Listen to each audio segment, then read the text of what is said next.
Dear fellow human, I think by now you have the feeling that something is not right about our current situation.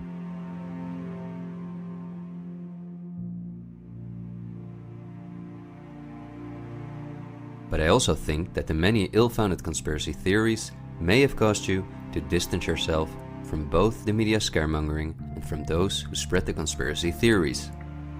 Still, I hope you will listen to me for a moment, because as you watch this video, hundreds of millions of people worldwide are falling into poverty because of the measures that have been in place for so long.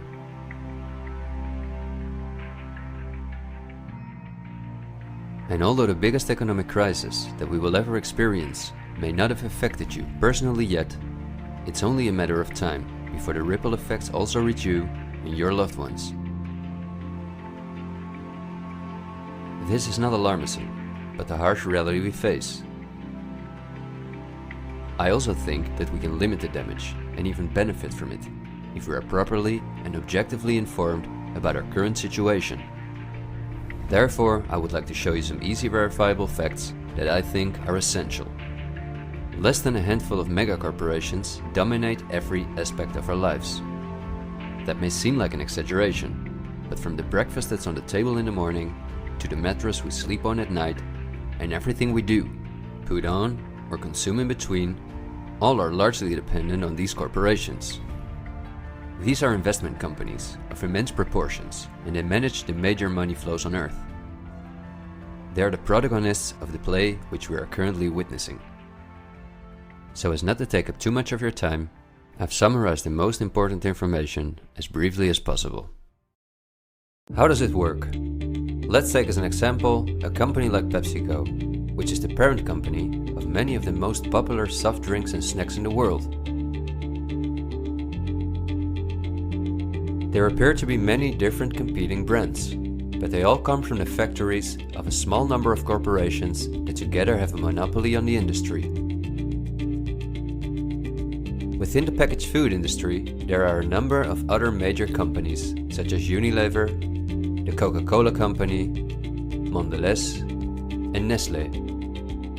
On this image, you see that virtually every well-known brand in the packaged food industry belongs to one of these corporations. You can easily get this kind of information. You can verify it on the websites of the relevant brands or on Wikipedia. Companies of this size are usually publicly traded and have a board where the largest shareholders call the shots. On websites like Yahoo Finance, we can find detailed company information, including who the largest shareholders of these companies are. Let's take PepsiCo again as an example.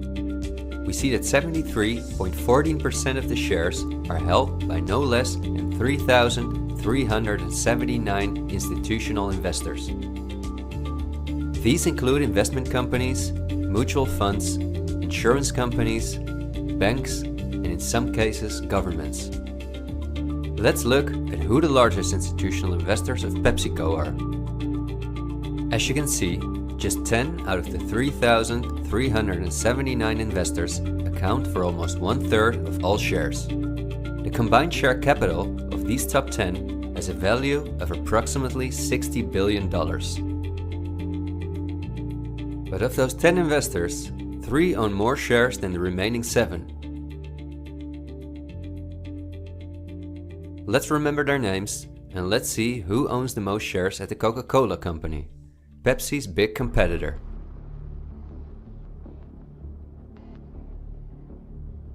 We see that just like with PepsiCo, the majority of the shares are held by institutional investors. Let's look at the top 10 and start with the last one of them. 4 out of these 6 institutional investors we also saw at the last 6 of PepsiCo. These are Norton Trust, JP Morgan Chase, Geode Capital Management, and Wellington Management. Now, let's look at the 4 largest shareholders. 3 of these we also saw in the top 4 at PepsiCo. They are BlackRock, Vanguard, and State Street. And there's another one, Berkshire Hathaway.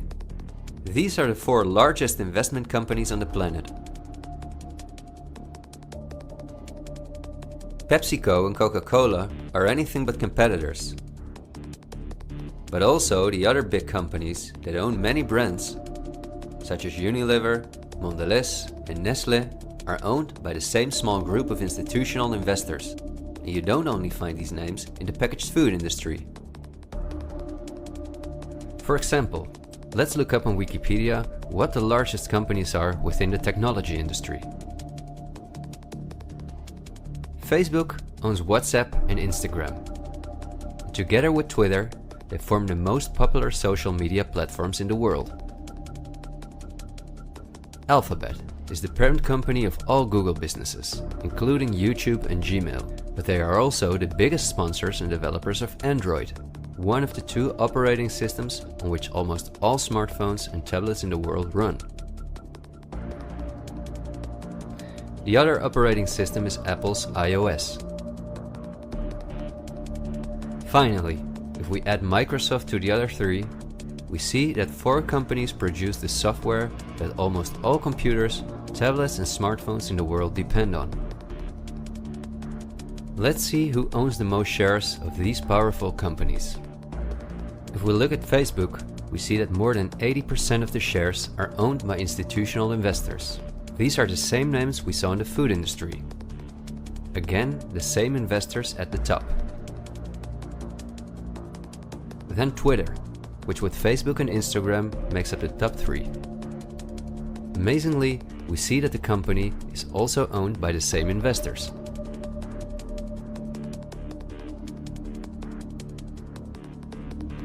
We see them at Apple, but also with their big competitor Microsoft.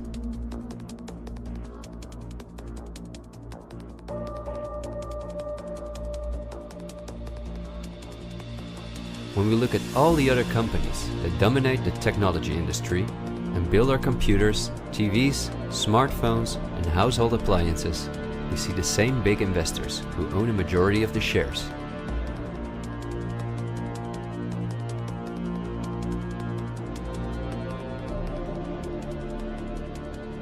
We see this within all industries around the world. And just to show you that I'm not exaggerating, I'll give you another example. Let's say we want to plan a vacation. On our computer or smartphone, we look for a cheap flight to the sun through websites like Skyscanner and Expedia, both of which belong to the same group of institutional investors. We fly with one of the many airlines, of which the majority of the shares are often owned by the same investors or by governments, like Air France-KLM. The aircraft we fly is in most cases a Boeing or an Airbus. Again, we see the same names. We look for a hotel or an apartment through Booking.com or Airbnb.com. Once we arrive at our destination, we go out for dinner, then we write a review on TripAdvisor. The same investors are at the basis of every aspect of our journey, and their power goes even much further, because even the kerosene that fuels the plane comes from one of their many oil companies and refineries. Just like the steel that the plane is made of comes from one of their many mining companies. This small club of investment companies, banks and mutual funds are also the largest shareholders in the primary industries, where raw materials come from. If we look on Wikipedia for the largest mining companies in the world, we see that their shareholders are the same institutional investors we see everywhere else. The same goes for the largest agricultural companies in the world, that our entire food industry depends on. For example, they own Bayer, the parent company of Monsanto, the world's largest seed producer, which produces 90% of all the cotton seed on Earth, as well as the majority of all other seeds. But these institutional investors are also the shareholders of the largest textile manufacturing companies in the world, and even the numerous popular clothing brands that turn the cotton into the clothes we wear are owned by the same group of investors.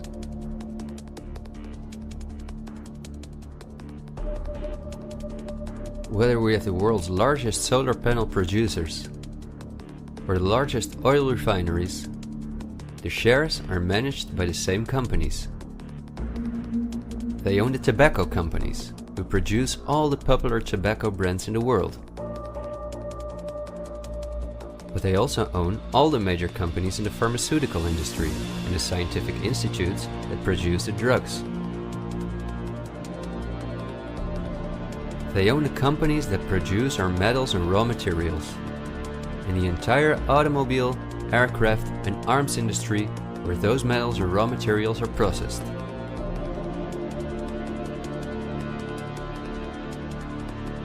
They own the companies that build our electronics. They own the big department stores and online marketplaces.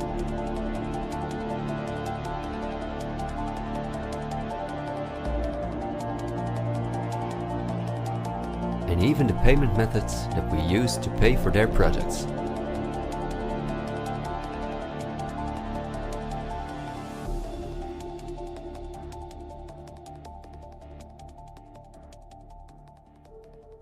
Because I want to keep my story as short as possible, I've decided to only show the tip of the iceberg.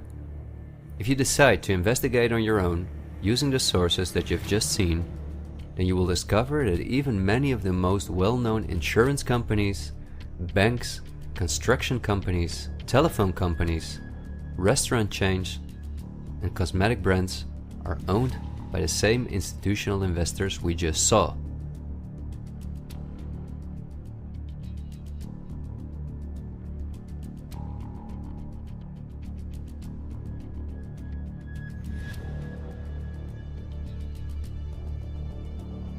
These institutional investors are, as I told you earlier, mainly investment companies, banks and insurance companies.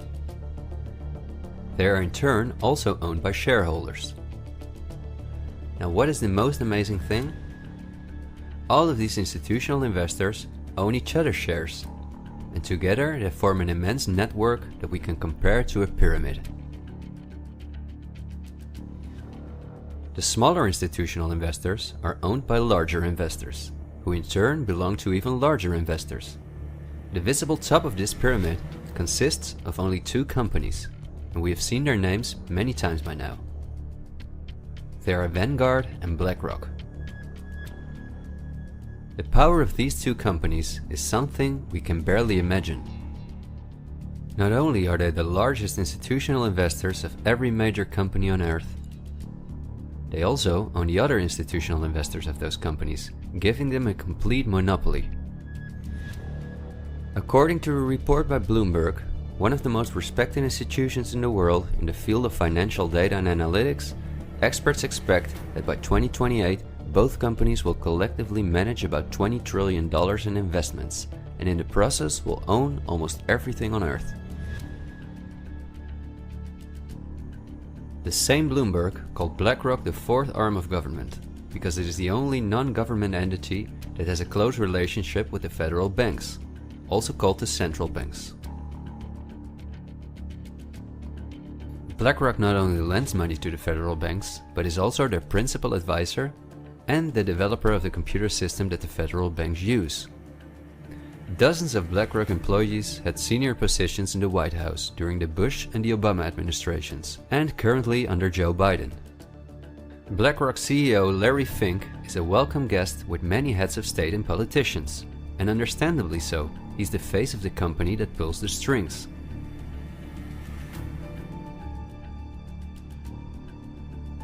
Yet Larry Fink does not pull the strings himself. In fact, BlackRock itself is owned by shareholders. And if we look at who those shareholders are, we come to a strange conclusion. We see that BlackRock's largest shareholder is Vanguard, and this is where it gets dark. Vanguard itself has a unique structure that makes it impossible to see who its shareholders or clients are. The elite who own Vanguard don't want anyone to know that they are the owners of the most powerful company on Earth. But of course, this is no secret to those who are willing to look into it. Reports by Oxfam and Bloomberg show that 1% of the world's population collectively owns more money than the other 99%. Indeed, Oxfam claims that as much as 82% of all the money earned in 2017 went to this 1% of people. Naturally, those who own the most powerful company on Earth would also be the richest among this 1%. In other words, they are part of the 0.001%. Forbes, the most well-known business magazine in the world, claims that by March 2020 there were some 2,075 billionaires. Oxfam's report showed that 2/3 of all these billionaires obtained their fortune through inheritances and monopolies. So this means that Vanguard is in the hands of the richest families on earth. If we study their history, we discover that these families have always belonged to the top of the pyramid, some even well before the Industrial Revolution began.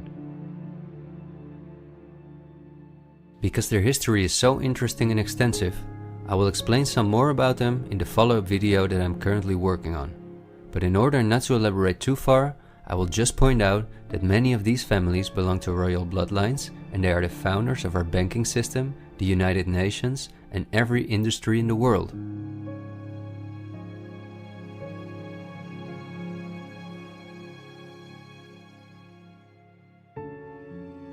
These families never lost their power, but because of an increasing world population, they were forced to hide behind investment companies such as Vanguard, whose largest shareholders are the private funds and non-profit organizations of these families.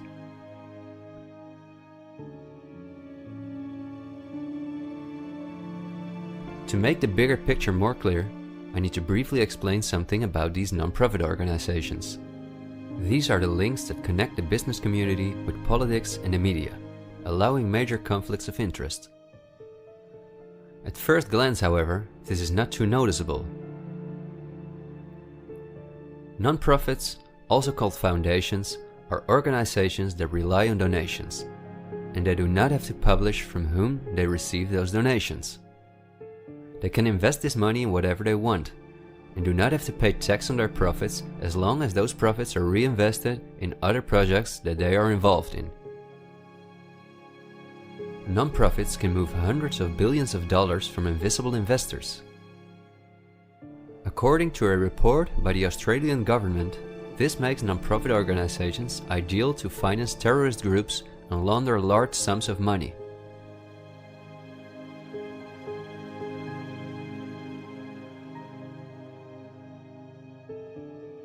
The foundations and funds of the families who are highest in the hierarchy of the 1% hide behind the scenes as much as possible.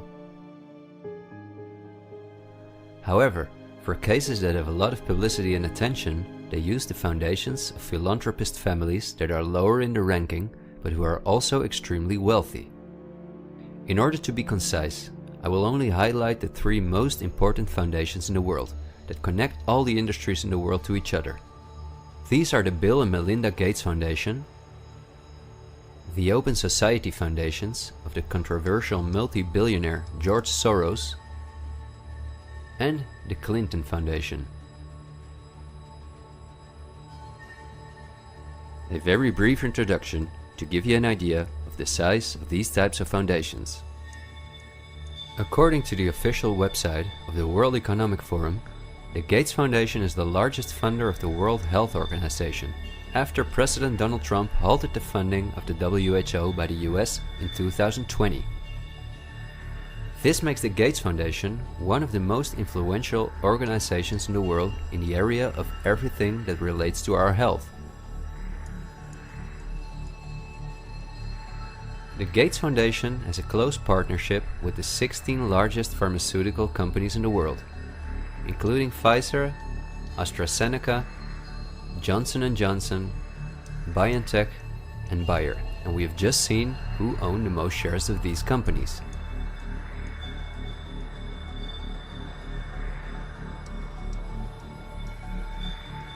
Bill Gates was anything but a poor computer nerd who made it to one of the richest people in the world, but he came from a philanthropic family that, just like himself, worked for the absolute elite. Bill is the founder of Microsoft, which is owned by BlackRock, Vanguard, and until recently Berkshire Hathaway. But at the same time, the Gates Foundation is the largest shareholder after BlackRock, Vanguard, and State Street in Berkshire Hathaway, where he was even on the board for a while. We would spend hours if we considered everything the Gates Foundation, the Open Society Foundations of George Soros, and the Clinton Foundation are involved in. But because they connect us with the next topic and with the current events, this brief introduction was important. I think the next topic should start with a question. A random person like myself, with very little experience in video editing, using an old laptop, can in 20 minutes objectively portray that only two companies have a total monopoly over all the industries in the world. So the natural question is, why don't you hear about all of this in the media? What? It's a good question. Every day we have the choice between countless reports, documentaries and television programs, and yet not one of them talks about this. Is it something not interesting enough? Or might there perhaps be other interests at play? The answer we get again from Wikipedia. About 90% of the international media is owned by 9 media conglomerates. The companies owned by these media conglomerates are too many to mention, so I'm just going to show you the most important brands that we all know. Viacom CBS is the parent company of, among others, all CBS channels, Paramount, where the most famous movies and series in the world come from, MTV, Comedy Central, Nickelodeon, the popular British Channel 5, and the popular Australian 10. Guess who the largest shareholders of Viacom CBS are? Before we look at the other major conglomerates, let's not forget to mention our extremely powerful streaming monopolists, Netflix and Amazon Prime, both of which belong to the same shareholders. Then AT&T, which is the parent company of Warner Brothers, HBO, Discovery Channel, CNN, Cartoon Network, TNT, DC, and many other well-known brands. Guess who the largest shareholders of AT&T are?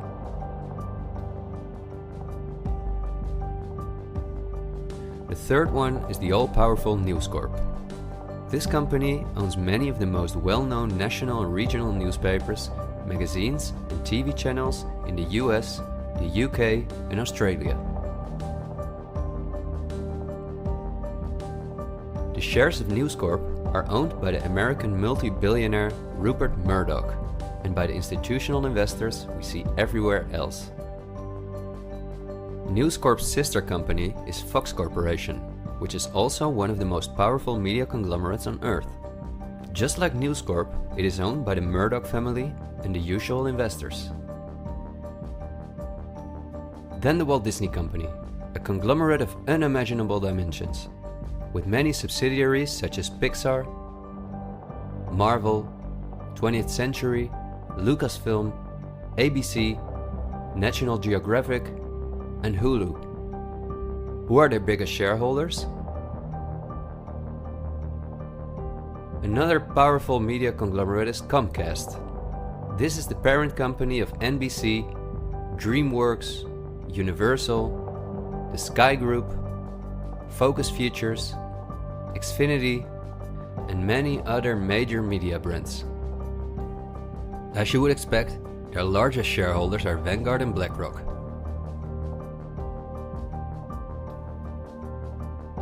I could go on for hours and show that in almost every country on Earth, the local media is in the hands of these kind of conglomerates, which in turn are owned by our institutional investors or by extremely rich and powerful elite families. In the UK, for example, virtually all popular newspapers and magazines are owned by the Daily Mail Group, Reach, and the aforementioned News Corp.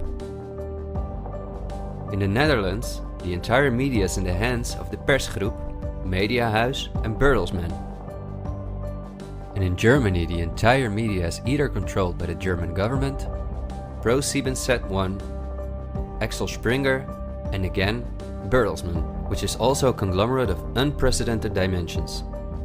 Not only is this the parent company of the largest book publisher in the world, Penguin Random House, and owner and founder of BMG Music, Bertelsmann also controls a large part of the European media through their subsidiary RTL, a company with 67 TV channels, 10 streaming platforms, and 38 radio stations.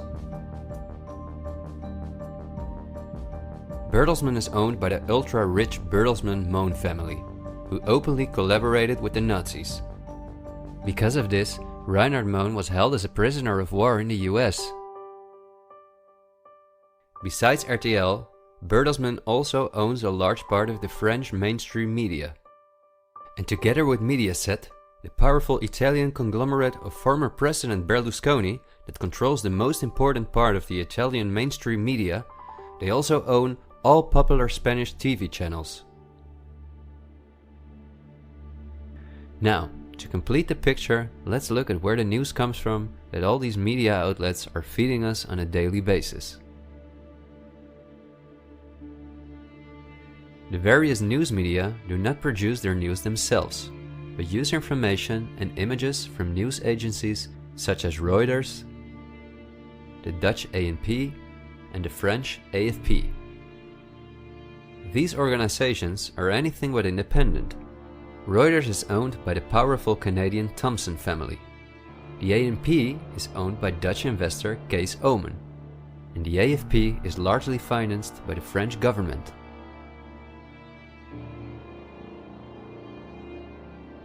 The main journalists and editors who work at our media or at these news agencies are affiliated with important journalistic organizations, such as the European Journalism Centre. These are one of the largest funders of media-related projects across Europe. They train journalists, produce study materials, give internships at, for example, the ANP, and work closely with the world's largest corporations such as Google and Facebook. For journalistic analysis and opinion, all the major media outlets in the world use Project Syndicate, the most powerful organization within its field. It supplies the 506 most important media outlets in 156 countries. Project Syndicate, plus an organization such as the European Journalism Centre, together with the news agencies, are the connecting link between all the different media outlets around the world. When newscasters read the news from their teleprompters, there is a good chance that the text comes from one of these organizations. As a result, the global media is often synchronized in its reporting.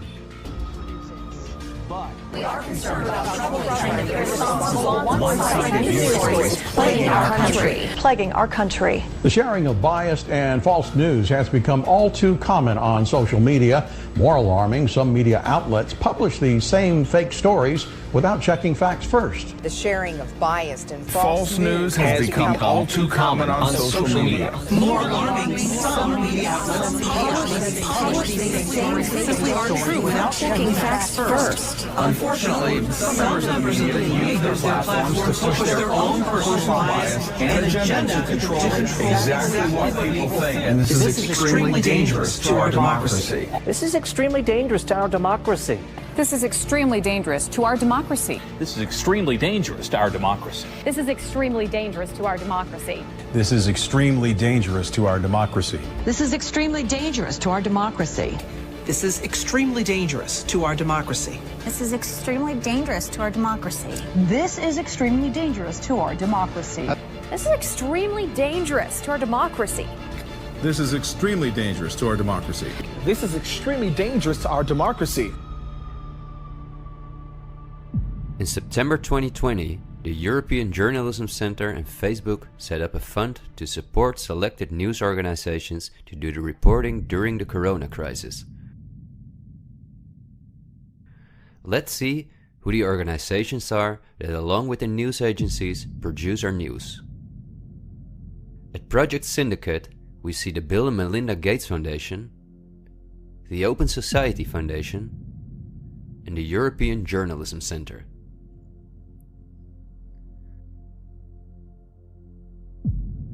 Then the European Journalism Centre itself. Again we see the Gates Foundation and the Open Society Foundation. And they also receive large donations from Facebook, Google, the Dutch Ministry of Education, Culture and Science, and from the Dutch Ministry of Foreign Affairs. The organizations that are at the heart of our information flow are funded by the non-profit organizations of the same elite who also controls the entire media. However, a part of our tax money goes to these organizations as well.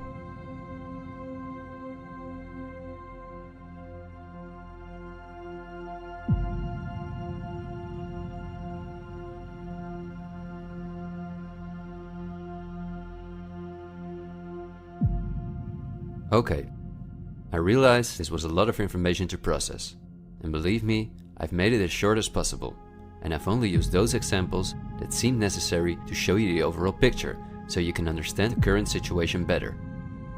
It is an all-encompassing topic that can change our view on many historical events, but my goal is to inform you about the danger in which we presently find ourselves.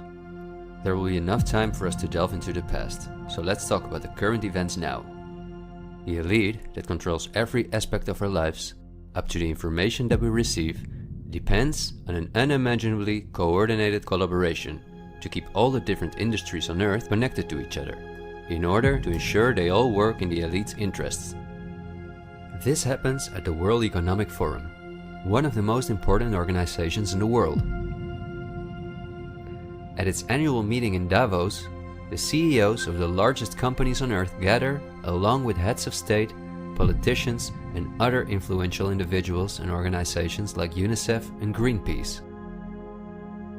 Serving on the board of trustees are former US Vice President and climate change guru Al Gore, BlackRock CEO Larry Fink, the President of the European Central Bank Christine Lagarde, the Director of CERN Fabiola Gianotti, the Queen of Jordan, the Director of the International Committee of the Red Cross Peter Maurer, and many other politicians and CEOs of the world's most influential companies.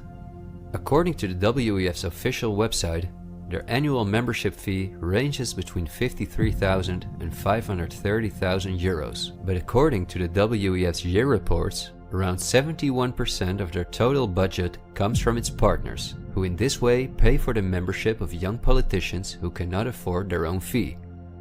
Wikipedia reports the following. According to critics, the WEF is a business forum where the wealthiest companies can negotiate deals with other companies or with politicians.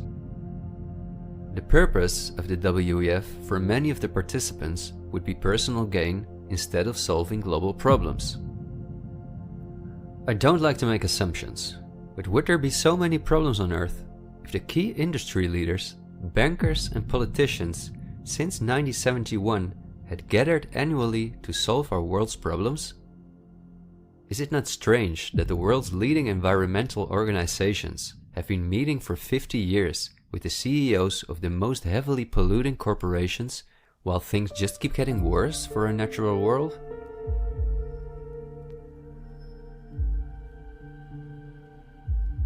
That these critics of the WEF are right soon becomes clear when we look at who the most important partners are that account for almost 71% of the WEF's budget.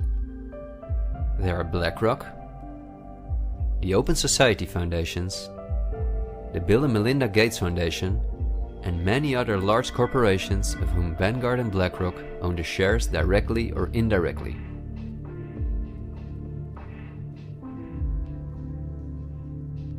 The president and founder of the WEF is Klaus Schwab, a German professor and businessman.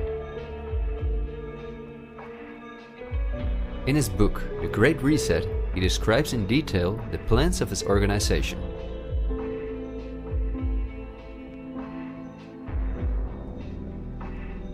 The coronavirus, according to him, is the excellent opportunity to literally reset our society in every regard. He calls this Build Back Better, and this slogan seems to be the motto of all globalist politicians in the world. And it's now a historical moment, a crucial moment, to rebuild the future, to reset our policies. And of course, we also want to work together on building back better.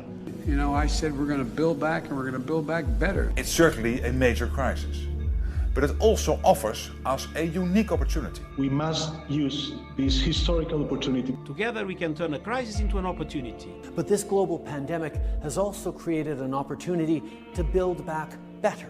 To build back better later. But also to build back better. To build back a better world. To build back better. We can't just build back, we got to build back better. And achieve the Sustainable Development Goals.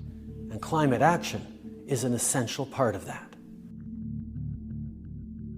According to Schwab, our old society should be exchanged for a new one, in which countries give up their sovereignty to an all-encompassing world government, in which people own nothing but work for the state, in exchange for their housing, healthcare, and all their other basic needs. All of this is necessary, according to the WEF, because our modern consumer society, which the elite themselves imposed on us, can't keep going as it is. It's no longer sustainable.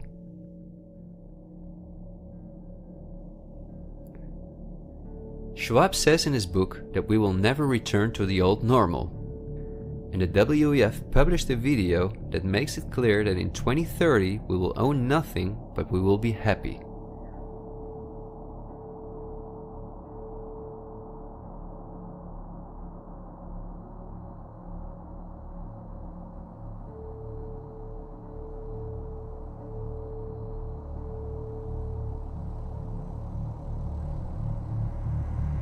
You've probably heard some talk about the New World Order.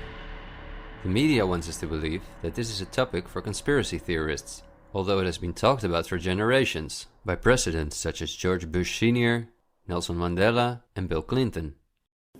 We have before us the opportunity to forge for ourselves and for future generations a new world order, a world where the rule of law, not the law of the jungle, governs the conduct of nations. When we are successful, and we will be, we have a real chance at this new world order, an order in which a credible United Nations can use its peacekeeping role to fulfill the promise and vision of the UN's founders. After 1989, President Bush said, and it's a phrase that I often use myself, that we needed a new world order. That the affirmative task we have now is to actually create a new world order. But also by the world's most famous philanthropists such as Cecil Rhodes, David Rockefeller, Henry Kissinger, and even George Soros. I think you need a new world order, that China has to be part of the process of creating it, and they have to buy in, they have to own it. These important figures, who apart from Mandela, were all among the top of the elite when they were still alive, are not the only ones who dream about an all-powerful world government. In 2015, the UN presented its controversial Agenda 2030, which is almost identical to Klaus Schwab's Great Reset. In their own words, the UN, like Schwab, wants to ensure that by 2030, poverty, hunger, environmental pollution, and disease no longer exist on Earth. It sounds like a sympathetic plan, until you read the fine print. You see, the idea is that Agenda 2030 is going to be paid for by us, the citizens. And just as it is currently required of us that we give up our basic rights for the sake of public health, we will be demanded to give up our wealth in favor of poverty reduction. These are not conspiracy theories. You can read this for yourself on their official website. In short, it boils down to this. The UN wants to take the tax money from all Western countries and give it to the mega corporations of the elite, who will be contracted to rebuild society. Globally, a completely new infrastructure is needed, because fossil fuels must be made a thing of the past, according to the UN. For this immense project, a world government is needed, says the UN. And the same UN takes it upon herself to be this global government. Just like Schwab, the UN also believes that a pandemic is the perfect opportunity to accelerate the implementation of Agenda 2030. It is worrisome that the WEF and the UN openly admit that they consider pandemics and other disasters as an opportunity to transform society, especially since we have seen that the elite have all the resources at their disposal to make us believe that there is a pandemic, and even to create one. So we certainly should not take these things lightly, and we should examine them carefully. And when we do that, we come across things that are even more troubling.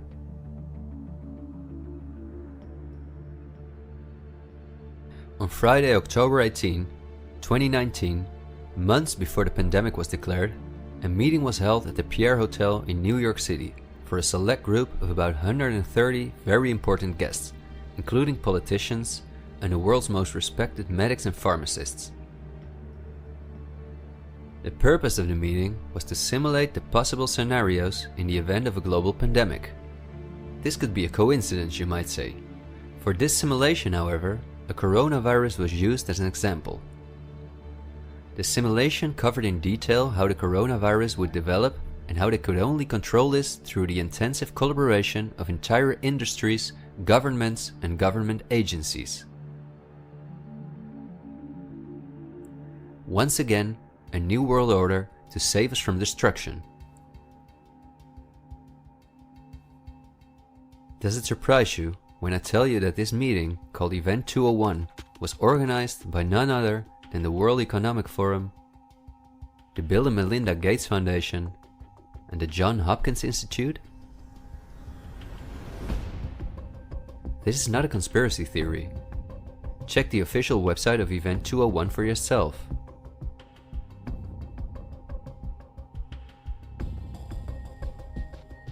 Perhaps at this point, it will no longer surprise you that the German Robert Koch Institute, which like every national health institute in the world is closely linked to the WHO, which is funded by Bill Gates, created a similar simulation in 2012. As was the case during Event 201, the simulation assumed the coronavirus. This simulation assumed that in a Southeast Asian food market, a coronavirus would spread from animal to human. How coincidental, isn't it? In this simulation, it takes several weeks for the authorities to identify the virus, allowing it to spread worldwide. A simulation is made of the consecutive 3 years, in which there are lockdowns and economies are destroyed. But also the impact on society is simulated in all aspects, even the protests. I won't tire you with the details. In fact, you can download this analysis for yourself from the website of the German government.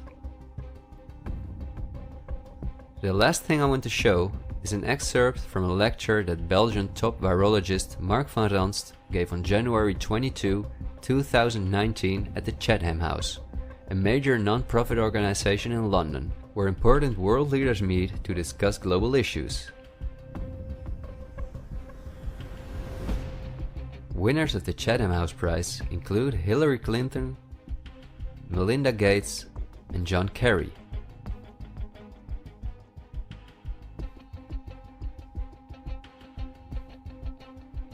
What Van Ranst is discussing is simply shocking. Van Ranst in fact explains how he has fooled the entire Belgian population during the swine flu through fear-mongering, out-of-context mortality rates, and media manipulation.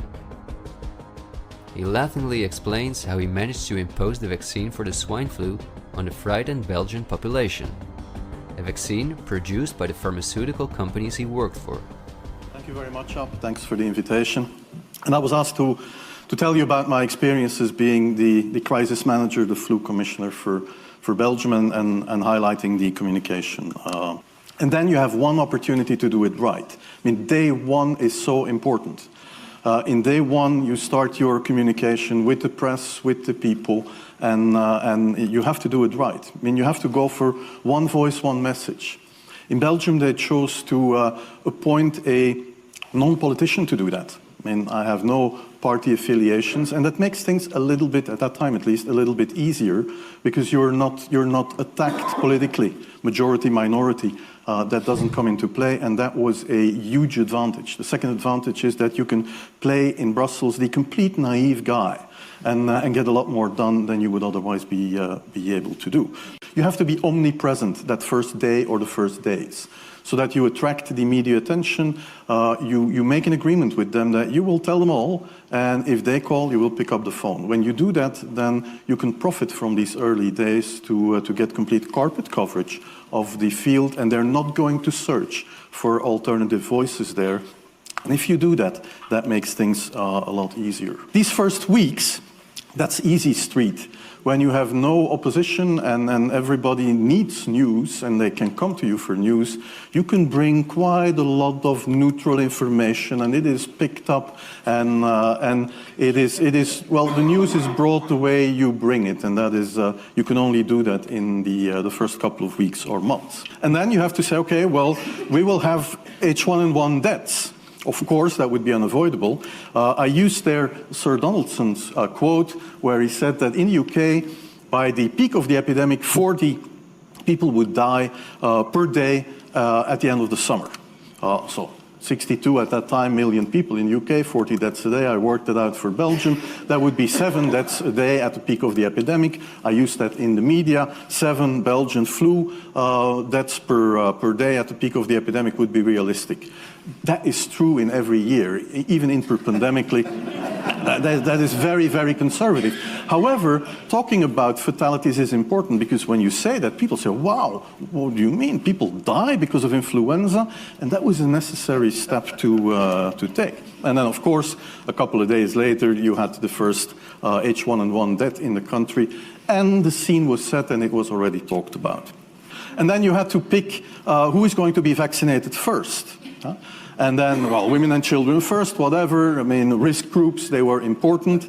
And then I misused the fact that the top football soccer clubs in Belgium inappropriately and against all agreements vaccinated they made their soccer players priority people. So I said I can use that. Because if the population really believes that this vaccine is so desirable that even the soccer players would be dishonest to get their vaccine, I said, okay, I can play with that. So I made a big fuss about this. This is Van Ranst is raving mad. But it worked. The Chatham House organization is also funded by all major corporations of the elite, the Gates Foundation and the Open Society Foundations. We could talk for hours about the coronavirus, which has a survival rate of 99.98%, and about the incomprehensible measures that are destroying our society. Millions of entrepreneurs have lost their income. Countless elderly people have died in loneliness, isolated from their families. But I think we have reviewed enough facts that put the global COVID measures in a broader context, seen from the perspective of the elite. This extremely wealthy elite, collectively of tens of thousands of billions, has no problem whatsoever with the fact that more than 40% of the world's population has to live on less than $5.50 a day, or that millions of children are dying from the drinking water contaminated by them, or from malnutrition, or by their bullets and bombs. They just want to get more powerful. The elite have absolutely no intention to share their wealth with us. In fact, they are honest about their plans to take even the last bit from us, and those plans are being rolled out as I'm telling this. The underlying motives of the elite will not be explained in this episode, because for this we have to dive into history and discuss topics that are beyond our modern rational thinking. But for now you may understand well enough with the simple logic that a new world order, or an all-encompassing world government, is the only way for a small elite to retain its power over an ever-increasing world population. Companies like BlackRock and Vanguard do not benefit from national borders, import taxes, and real diversity.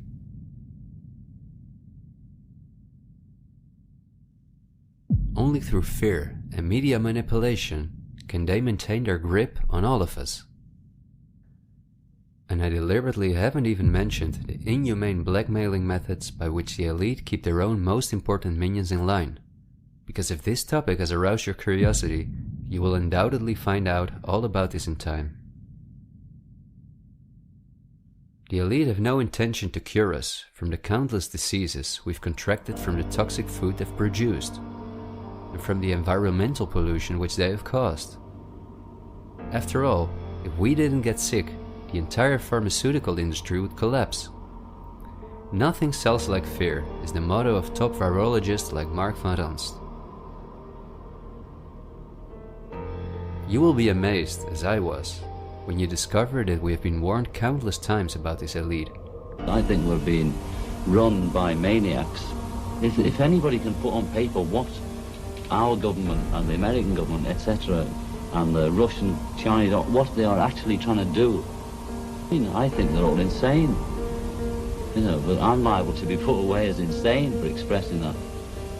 That's what's insane about it. I mean, don't you agree?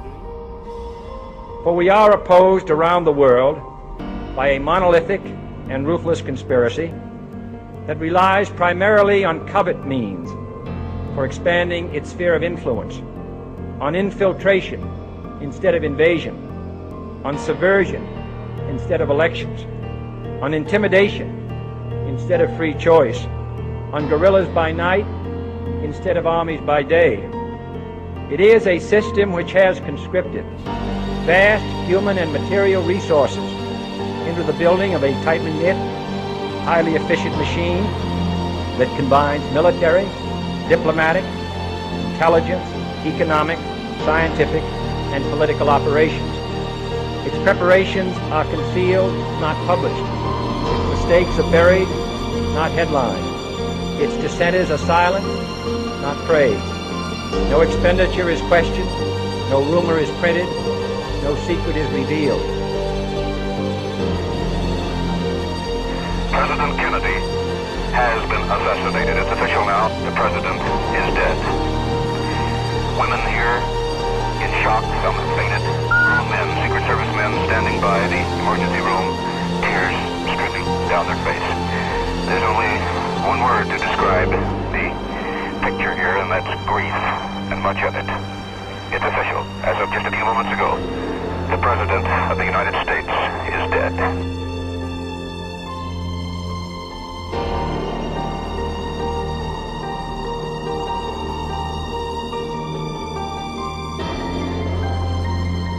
When you're talking about like really elite levels, the name of the game is blackmail. That's what runs the whole system, basically. They want compromised people because they're easy to control. I'm not suicidal. I'm not suicidal.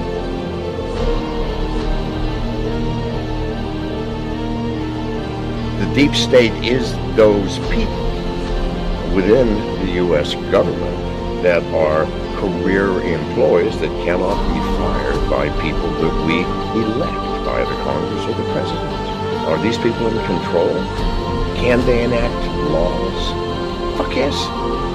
Can we fire these people? No. Can presidents fire them? No.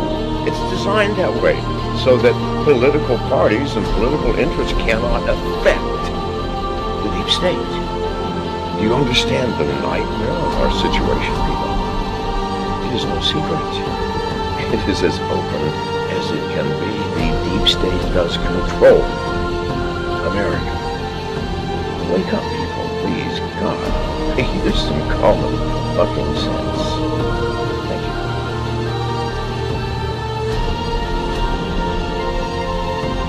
Something like 1984 could actually happen. This is the direction the world is going in at the present time. In our world, there will be no emotions except fear, rage, triumph, and self-abasement. The sex instinct will be eradicated. There will be no loyalty except loyalty to the party. But always there will be the intoxication of power. Always, at every moment, there will be the thrill of victory, the sensation of trampling on an enemy who is helpless. If you want a picture of the future, imagine a boot stamping on a human face forever. The moral to be drawn from this dangerous nightmare situation is a simple one. Don't let it happen. It depends on you. With this video, I hope to reach you, to reduce the ever-increasing distance between us. Only when we are divided can the elite retain its power over us. The greatest fear of the elite is that we will realize what is really going on Earth. And the only way the elite thinks they can prevent this from happening is through censorship,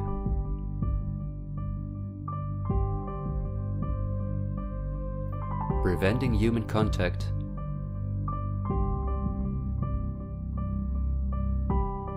the incessant framing of political opponents and those who think differently,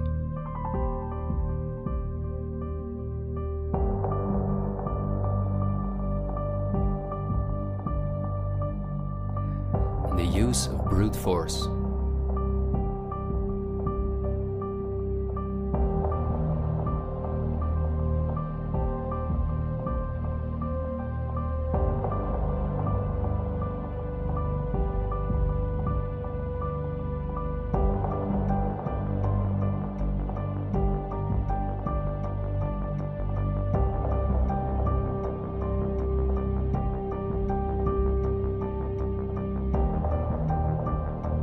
The plans of the elite are clear, and so is the ruthless way in which they want to accomplish them.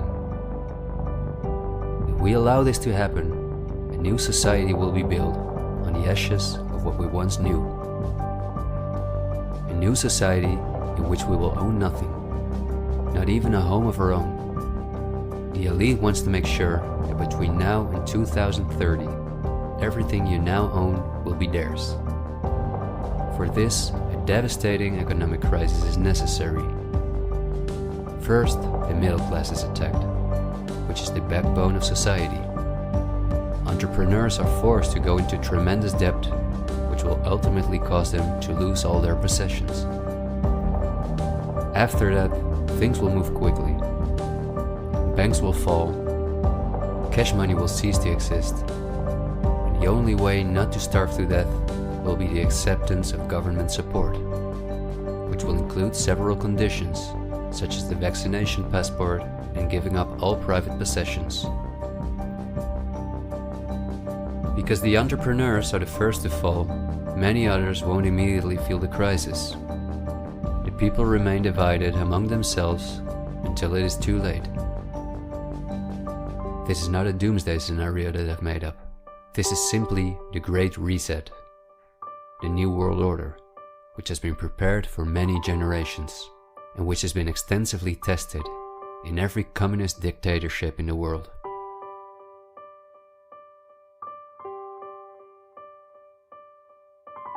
But this can also go a different direction, and instead of a great reset, we can cause a great awakening and create a world where no one has to go hungry, and where we can live in a sustainable way, in freedom with each other and with nature. This is not an idealistic daydream. There have always been forces that have sought to break the power of the elite, but until recently, our means of communication were always insufficient to get a mass network in motion. The elite have always kept us in ignorance about the discoveries of geniuses such as Tesla, who was far advanced in the field of clean, free energy, or Dr. Rife, who used radio waves to cure at least 16 terminal cancer patients before he, just as Tesla, died in a suspicious manner. Or Henry Ford, who in 1941 had already made a car out of bioplastic that proved stronger than steel. The elite have hidden countless such techniques from us because they form a threat to their monopolies in every industry. These were techniques that would have given us freedoms and put the elite's power at risk, which is based on our fear and dependence on their projects.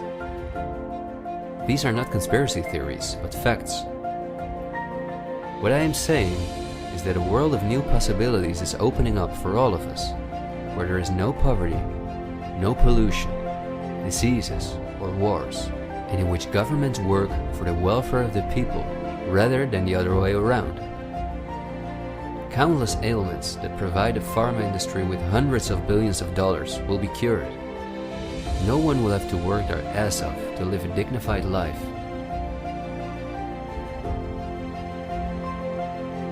People will no longer live in fear because of the lies of the media, the pharma industry, the climate lobbies, and politicians. It's all on the horizon, but we have to go through the storm first and recognize what the real problem is in our society. I want to thank you for listening to me, and I hope someday, in freedom, together we'll reflect back on this unique moment in history. There is still so much to tell, but we will save the rest for later. This video was only intended as an introduction. This is where our journey starts, and it will be a difficult one, but we will undertake it together, and we will help each other get up when we fall.